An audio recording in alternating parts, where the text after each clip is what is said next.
Finalmente, el momento que muchos estábamos esperando, la conexión directa desde España para todo Argentina y habla hispana incluida, absolutamente toda Latinoamérica aquí con nosotros. Le damos la bienvenida a David Corbera.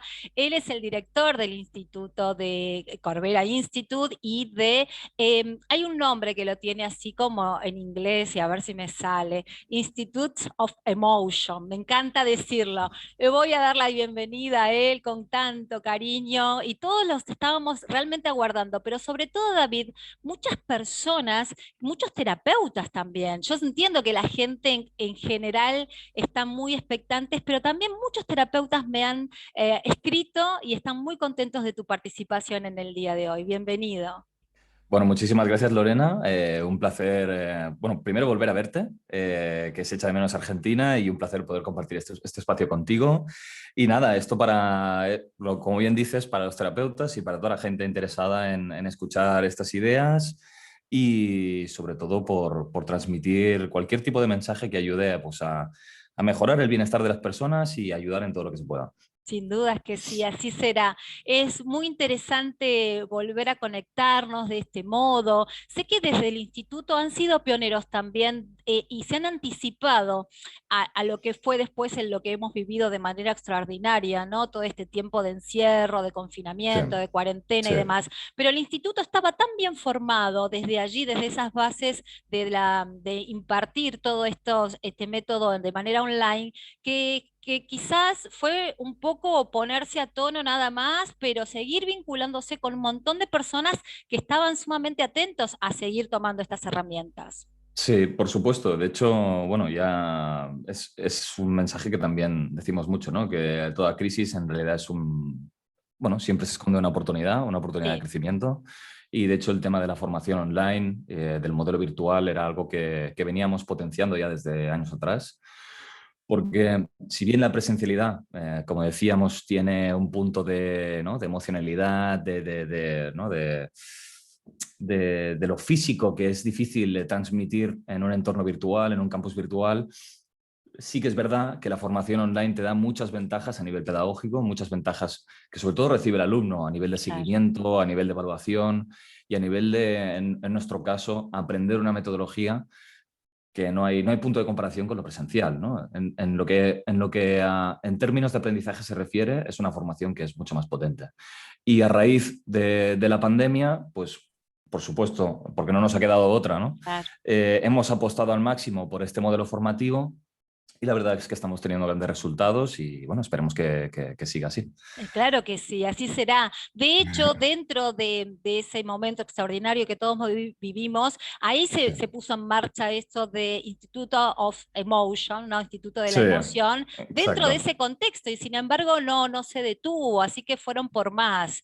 La verdad exacto. que sí, ha sido muy, muy interesante esa como doble apuesta que han tenido también para Sí, empezar a fomentar un poco más y a sentar las bases que ya venían haciendo, ¿verdad? sí. Yo De hecho, quiero, sí, dime. sí, de hecho, en relación a Institute of Emotions, que efectivamente ha sido un proyecto nuevo que hemos sacado hace poco, Sí, y nos dimos cuenta de que todo lo que aplicábamos a nivel personal a través del método de la bioemoción a las diferentes personas que asistían a nuestros cursos, a nuestras consultas personales, grupales, también era algo que podíamos aplicar a gran escala en las organizaciones, tipo empresas, claro. escuelas, centros de deporte, ¿no? Y cómo todos esos principios filosóficos, esos principios del día a día que se puede aplicar para mejorar la vida de las personas también pueden servir a gran escala a las organizaciones humanas y a los grupos humanos en este sentido, ¿no? Exacto. Y sí, sí, haces muy bien en mencionarlo porque realmente son proyectos muy interesantes que la gente también puede consultar para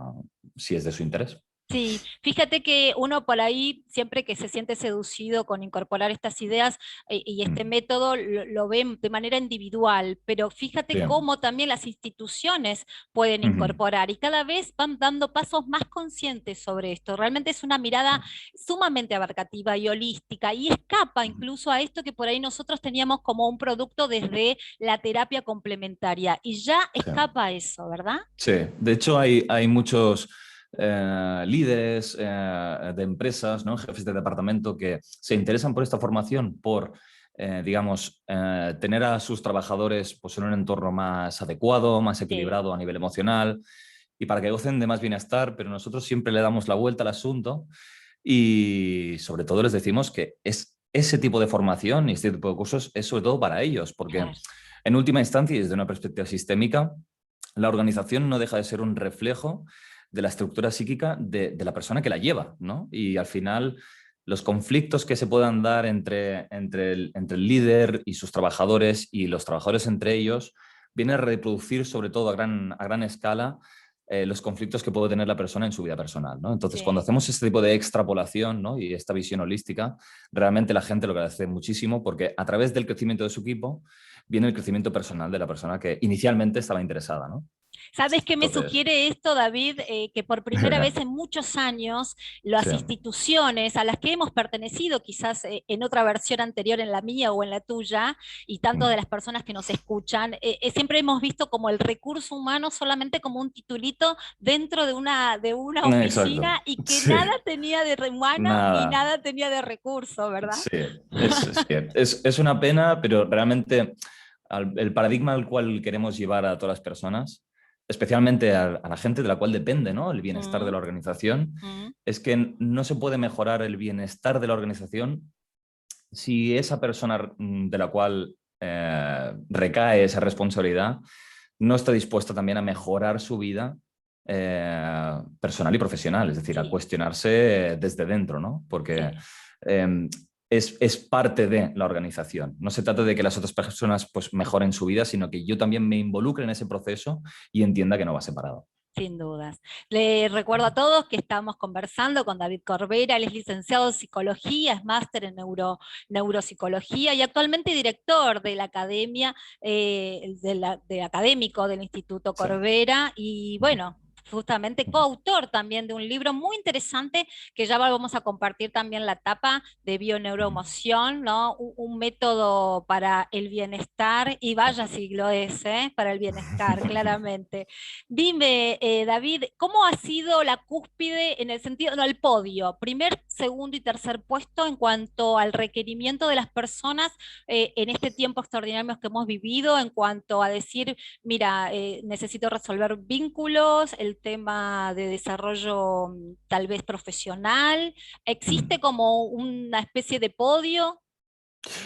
Yo te diría, Laura, es una muy buena pregunta, porque a Mm, pesar de que los problemas que presenta la gente pueden ser muy dispares y muy diferentes entre sí, lo que sí nos ha obligado esta pandemia, este confinamiento, que ya llevamos mucho tiempo y que parece que estamos ya saliendo de él, al menos en algunas zonas, sí, es que en cierto modo nos ha obligado a convivir valga la redundancia, con las personas que habitualmente pasábamos nuestro día a día, ¿no? claro. Lo que pasa es que hay mucha gente que por su dinámica laboral, ¿no? Por salir a la oficina y luego hacer otras actividades, no pasaba mucho tiempo en casa. Y al final, digamos que este proceso nos ha obligado a revisar nuestra vida más interna, los vínculos personales más nucleares de nuestra vida. Y claro, la gente ha pasado mucho más tiempo con sus maridos, con sus mujeres, con sus hijos, con sus hijas, ¿no?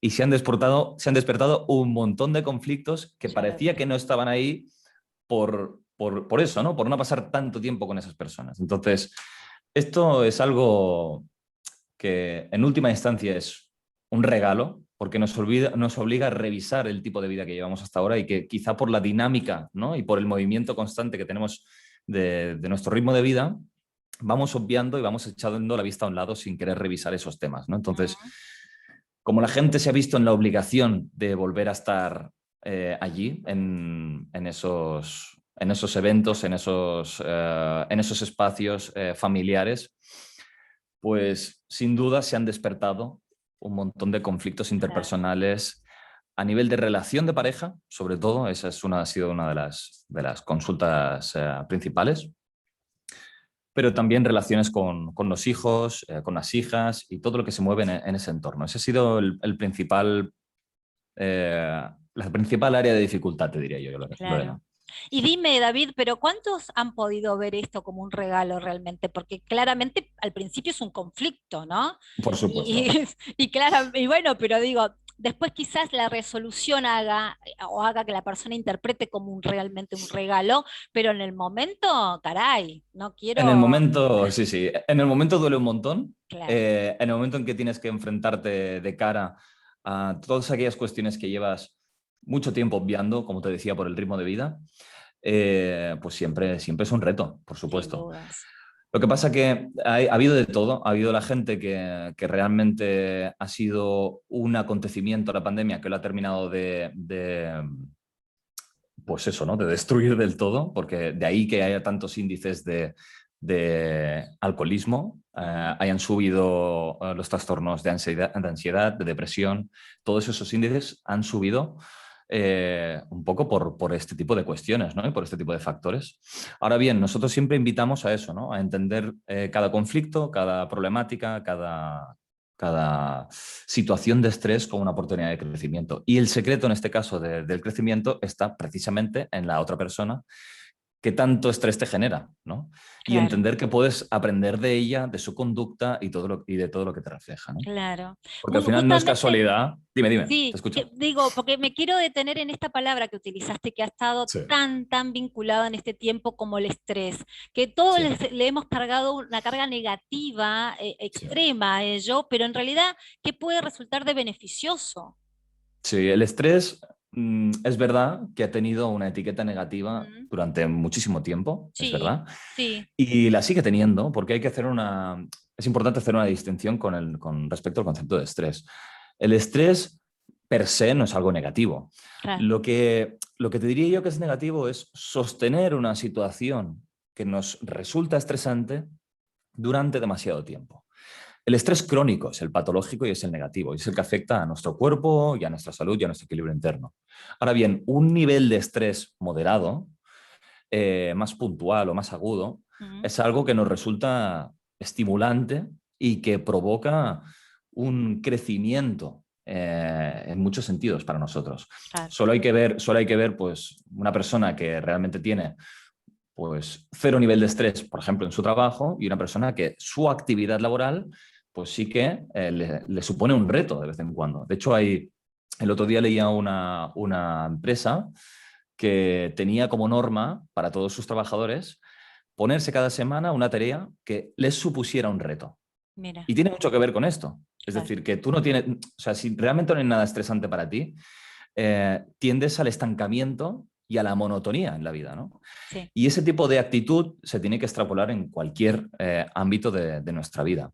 De hecho, en relación a esto hay una charla muy interesante de Kelly McGonigal que viene a referir un estudio de más de 30.000 personas, una muestra muy amplia, y se le preguntó a toda esa gente qué nivel de estrés tenía en su vida, si alto, medio, bajo, y la segunda pregunta era si consideraban que el estrés era algo positivo para su vida. Claro. Entonces, la gente que tenía un nivel de estrés importante, pero consideraban el estrés como algo negativo, era la gente que luego reportaba mayores índices o sea, peor salud y mayores índices de problemáticas psicosomáticas Mira, y de enfermedades de diversa índole. sí, Pero la gente que tenía el mismo nivel de estrés, pero en cambio consideraba que el estrés era algo positivo y estimulante, tenían niveles de salud mucho más elevados que las personas que ni tan siquiera tenían estrés.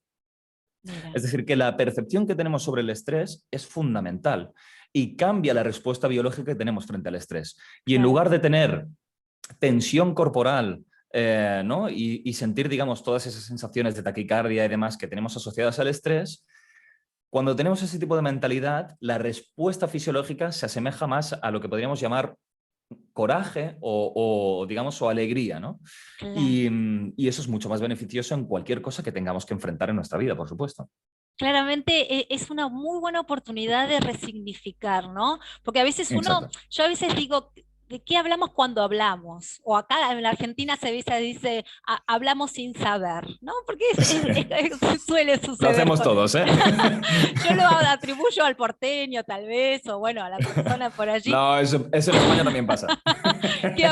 Y bueno, pero es interesante porque a veces le depositamos tanta carga emocional sobre esa situación y sin embargo esta forma de plantearlo es sumamente importante también, pero justamente para que la compumente, como le digo yo, resignifique, ¿no? También eso y que Exacto. no es tan dañino y Ujú. como se lo venden, ¿no? Sí, Y sí. después otra de las cosas que siempre a mí me trato de ver qué sucede.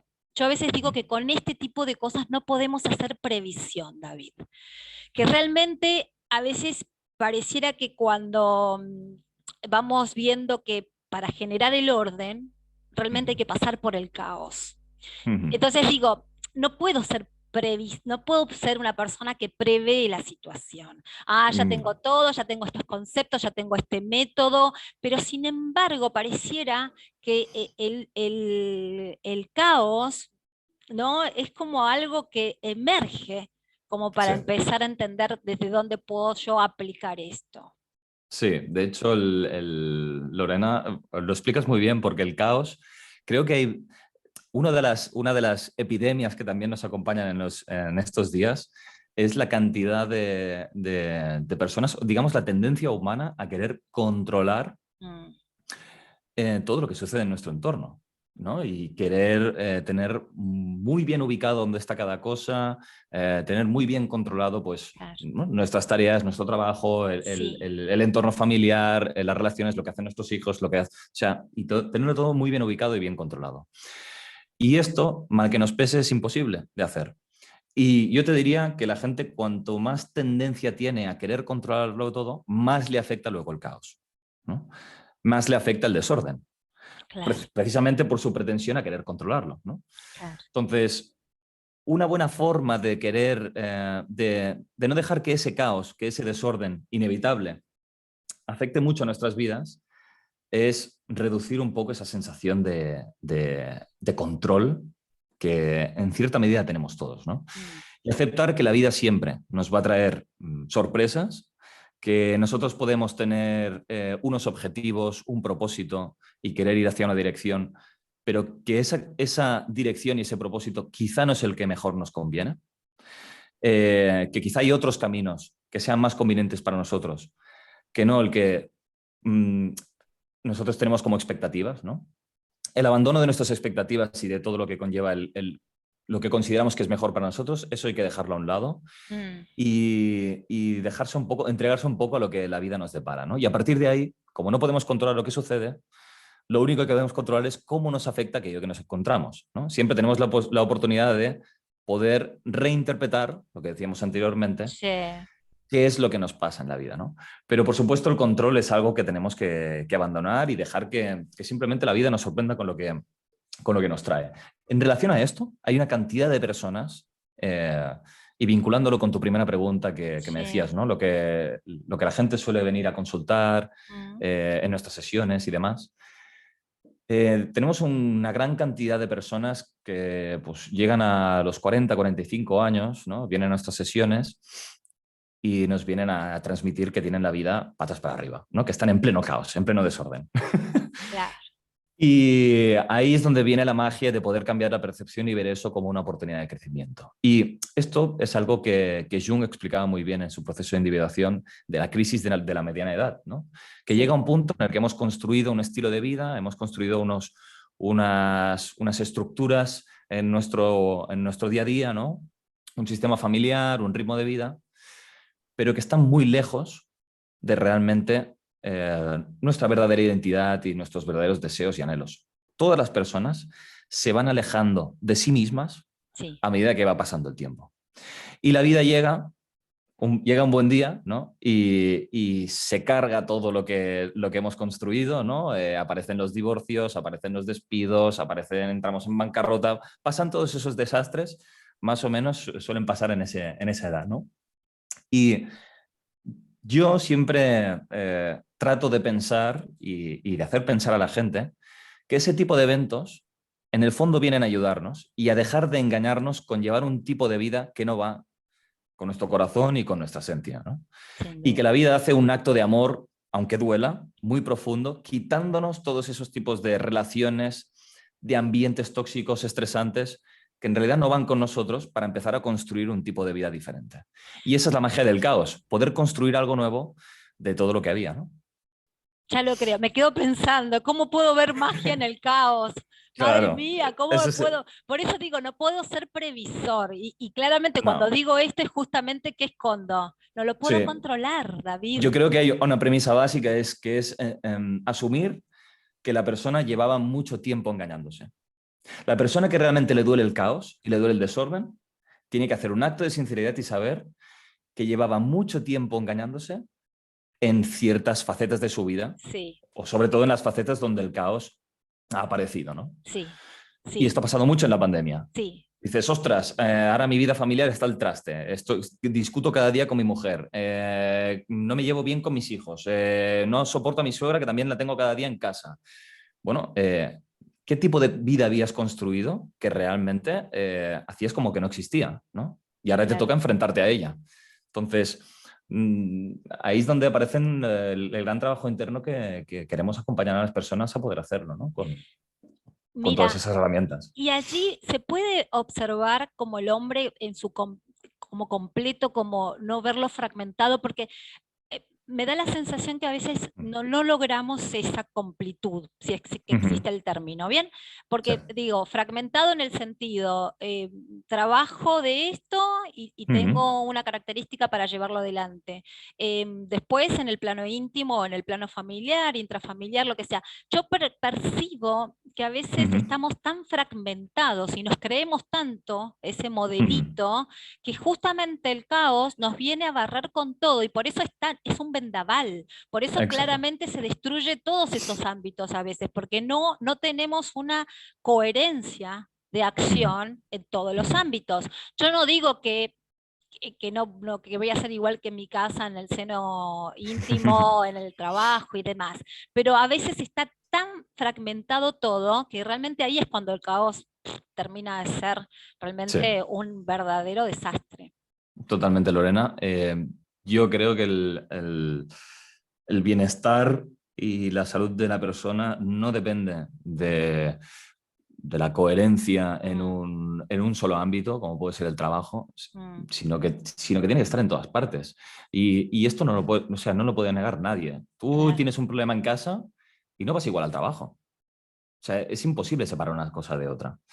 Y es verdad que hay mucha gente que se empeña en separar esos ámbitos, pero nosotros nos hemos dado cuenta a través de nuestra experiencia que el tipo de conflicto interpersonal que tú puedas tener en casa no difiere demasiado del tipo de conflictos interpersonales que puedas tener en el trabajo, que puedas tener con tu grupo de amigos y que puedas tener allá donde quieras. Y Wow. de hecho, esto es algo que la propia ciencia ya está demostrando. Sí. Nosotros tenemos, digamos, lo que se llaman los modelos operacionales internos. ¿Y qué quiere decir ese término? Significa básicamente que ya desde nuestros primeros años de vida, desde las fases primigenias de nuestra vida, y sobre todo viene determinado por la relación que hemos establecido con nuestros progenitores, con papá y con mamá, ese tipo de relación que establecemos con esos dos modelos es el que luego extrapolamos con las diferentes relaciones que establecemos luego en la edad adulta, ¿no? Con Claro. nuestras parejas, con nuestros amigos, etcétera, etcétera. Entonces, esos modelos los podemos ver representados en cualquier relación que establezcamos. Y el mismo tipo de conflicto que tenemos en un ámbito, lo tenemos también en otro. Y esto la gente tendrá esta sensación de decir, es que siempre me encuentro con el mismo tipo de parejas o con el mismo tipo de jefes o con el mismo tipo de compañeros.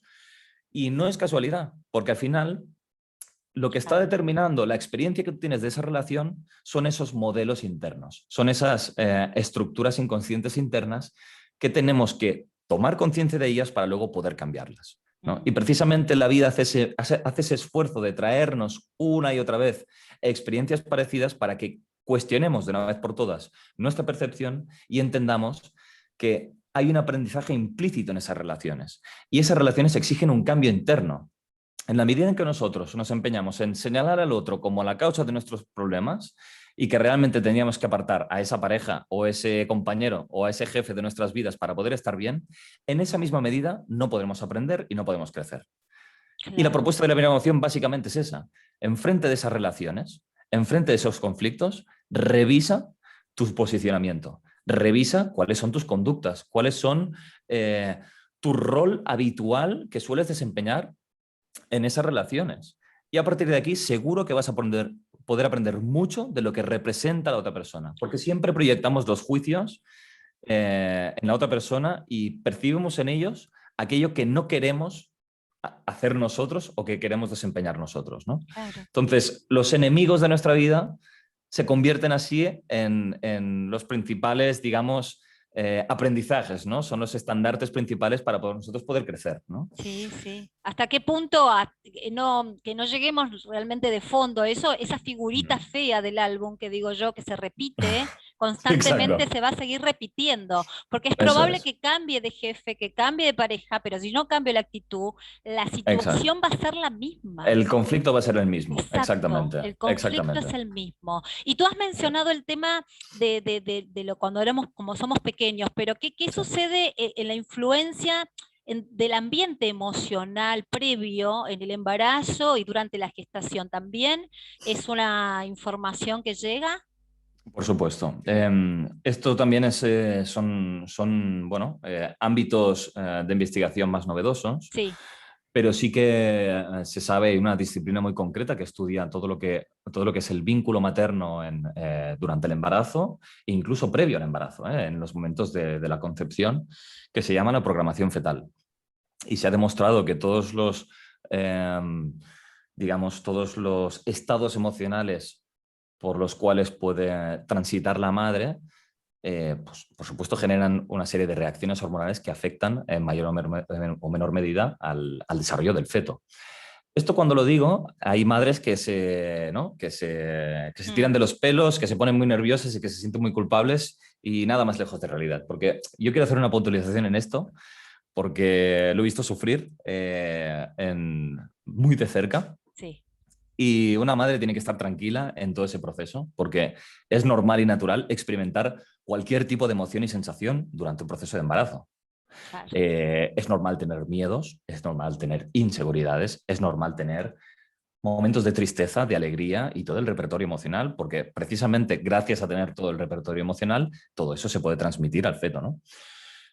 Digamos que lo que los especialistas puntualizan es que las cosas que más afectan son, de nuevo, los eventos que generan un estrés recurrente, ¿vale? De nuevo vamos a lo mismo. Mm, El problema está cuando una situación me afecta un día sí y otro día también, y otro también, y otro también, y otro también. la Hablamos de acumulación. situaciones, la acumulación, ¿no? O los eventos traumáticos importantes, como por ejemplo un divorcio, Sí, o como claro. por ejemplo un desahucio, o ¿no? Quedarse fuera en la calle. Este tipo de cosas que sí que generan un impacto muy importante, se ha demostrado que sí afecta y que puede de alguna manera determinar el- el- el- en cierto modo, el desarrollo que va a tener ese feto en un futuro, ¿no? Sí, Lo más claro. importante aquí es, y donde tiene más solidez este tipo de investigaciones, es en el tipo de apego que la madre genera con el feto.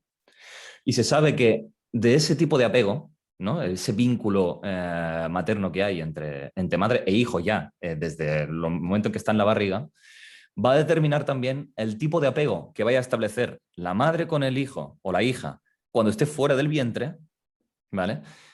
Y el tipo de vínculo que, a colación de lo que comentamos anteriormente, el hijo o la hija vaya a establecer en sus relaciones interpersonales, Claro. porque no va separado. Entonces, es, es muy importante, ¿no? La disposición de la madre a querer recibir esa vida, ¿no? Querer, bueno, establecer un vínculo de apego saludable, ¿no? Y de que esa vida sea bienvenida en el sistema al que va a recibirse, ¿no? Sí. Porque si eso ya se tuerce de entrada, pues va a afectar, por supuesto, a la relación que los progenitores vayan a establecer con esa criatura y todas las consecuencias posteriores. Yo a Sí, veces sí. digo algo que puede sonar un poco cruel tal vez, y digo que a veces como que la biología no Mm. acompaña la toma de conciencia. Yo digo a veces que la biología te permite ser madre muy joven y sin embargo uno no tiene una conciencia tan elevada Sí, en ese sí, momento que la biología quiere sí. acompaña, ¿no? El desarrollo de poder concebir. Y yo a Sí, veces digo, bueno, es cruel, es un sí, comentario pero tal vez que fíjate, es un poco desagradable, es pero desagradable, Lorena, mm, pero también es cierto que al final cada persona, cada vida, va a tener que experimentar los ambientes que están por venir. claro, Es decir, esto tampoco, echar la vista atrás y decir, podría haber hecho las cosas de otra manera, o mira, claro, era una madre muy joven, no sabía lo que hacía, no había pensado en todo este tipo de cosas. tampoco hay que fustigarse, ¿no? O sacar el látigo, No. primero porque no se consigue nada y la culpabilidad no lleva a ningún No. sitio. Y si hay algo, David, permitime que esto va a Sí, traer, sinceramente, sí. conectar con estas herramientas, con este método, es una Ujú. comprensión Exacto. tan grande, que luego Ujú. barre con todo y se genera realmente lo que uno puede llamar sanar, sinceramente. Exactamente. Y fíjate, la Sí, información siempre se está a tiempo de revertir. Yo no me canso de ver casos de gente que realmente ha tenido ambientes en la infancia hostiles, claro. muy hostiles, muy crueles, que ha tenido un montón de caos, podríamos decirlo, ¿no?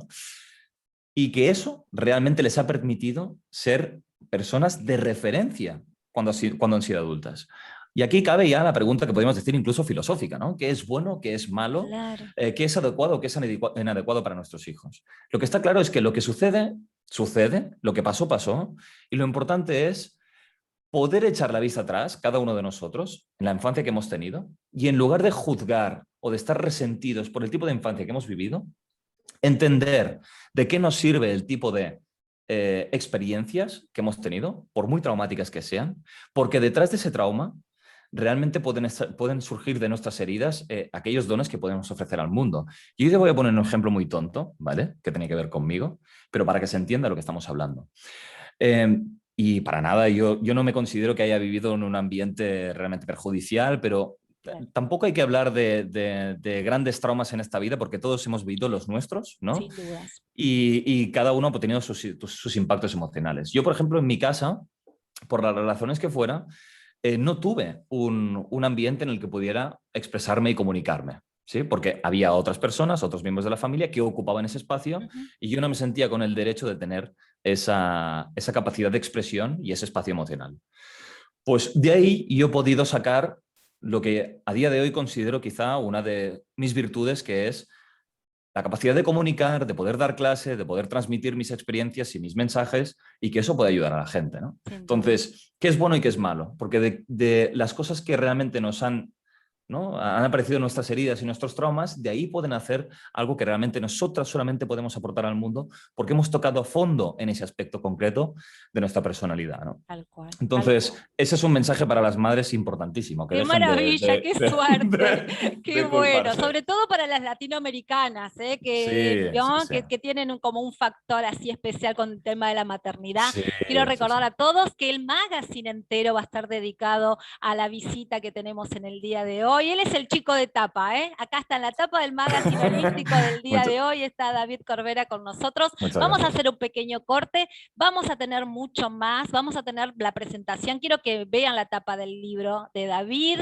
y les voy a decir cuáles son las 3 razones para leerlo y en qué los va a beneficiar al 100% y cómo pueden complementar, adquirir estas herramientas, complementarlo con la parte bibliográfica que es muy interesante. En lo personal siempre trato de que se lo puedan acompañar porque tiene que ir de la mano, la teoría y la práctica siempre tiene que ir de la mano. Así que Por después de supuesto. esta breve pausa y los consejos saludables, vamos a seguir en contacto desde España para toda Latinoamérica desde esta casa con David Corbera.